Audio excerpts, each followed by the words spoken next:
hard, but why? Speech team leader, Mr. Benner, is going to talk about why we choke on stage and the science behind it. So please welcome Mr. Benner.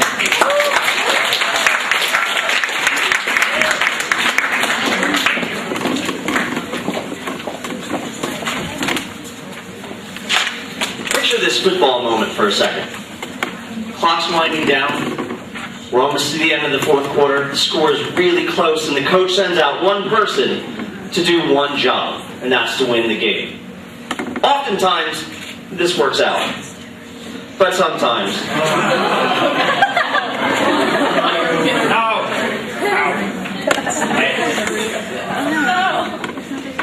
Why on the play?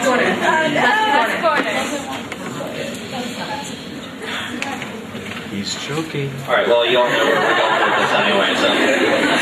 Since apparently it doesn't want to play, let's just move on.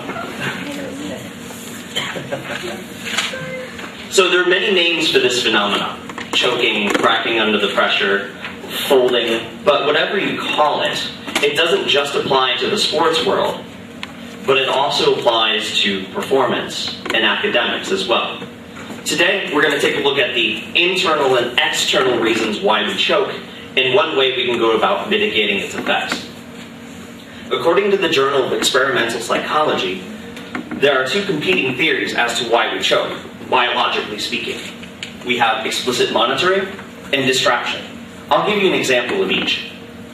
Let's start with explicit monitoring. I've been given a solo in the spring concert.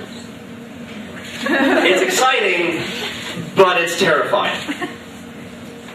But when I go and practice this particular solo, I think about what my muscles are doing, and I think about the notes and the rhythms on the page step by step. As I'm doing this, my performance gets worse and worse. The reason behind this is something called reversion. Reversion basically states that in a learned task, like playing an instrument or shooting a basketball, when you think about the process as a step-by-step procedure instead of one large task, your brain and your muscles revert back to the state in which they were when you were first learning how to do it. Now let's take a look at distraction. I have major physics tests next period.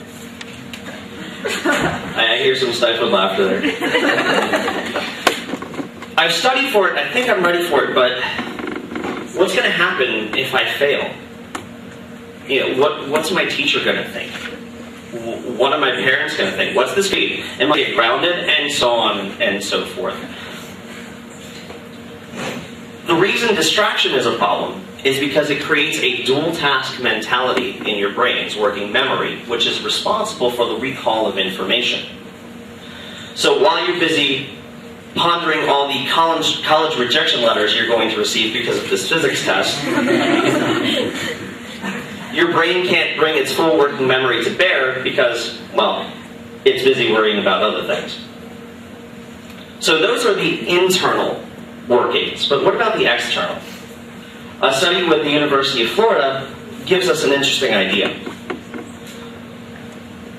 The study involves field hockey players that were given a simple task. Shoot balls at a target that's 20 feet away. The task was divided into 3 trials, and the players were divided into 5 groups. The first 2 trials were called low-pressure situations, in which it was simply the researcher and the player. But the third was different. The third was a high-pressure situation in which one of 5 treatments was applied. There was a video camera that was pointed simply at the goal. There was a monetary incentive. There was an audience of other players. There was a video camera that was pointed right at the player, much like this camera is pointed at me right now, to analyze their form and their stroke and everything like that. And then one group that was given a combination of all 5. Before each trial, the players were given a survey to rate their mental and physical anxiety. Let's take a look at those charts. This graph shows the scores for the mental anxiety. Obviously, the higher the number, the more anxious that person. If you notice, they're relatively stable through the first 2 trials, but in the third one, all of the ones involving some kind of peer observation go way up, while the others go down. This is the graph that shows their bodily anxiety scores, which functions maybe not as dramatically, but in a very similar way. Now, the interesting part comes when we look at their scores. Through the first 2 trials, they're relatively close. Not more than 15 points between anybody between the first 2. But when we get to the high-pressure trial, when we start applying basically peer pressure, peer observation to their performance is drastically reduced. Now, what can we do to get around this? A study of first-year pharmacology students gives us a potential answer.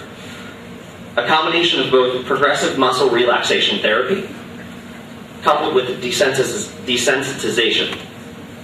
Everybody hold up your right hand for me real quick. Now when I tell you to, I want you to squeeze the fingers and muscles in your hand as hard as you can until I tell you to stop. Ready? Go. Now when you release, not yet, when you release, I want you to consciously think about that feeling of relaxation in your hand. Ready? Release. Now let's try with the other hand. Take the other hand, do the same thing. Ready? Go. Again, think about how it feels to relax that muscle. Relax.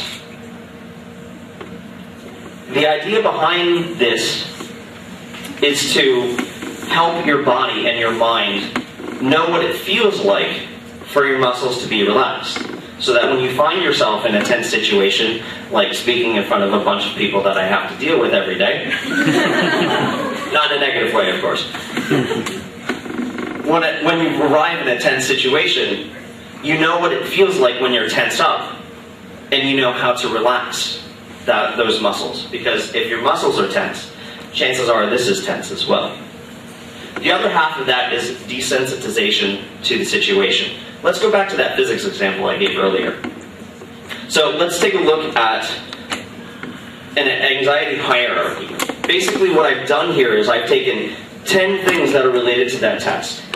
All the way from 2 weeks before the exam, all the way up to there's a question on the test that I don't know the answer to.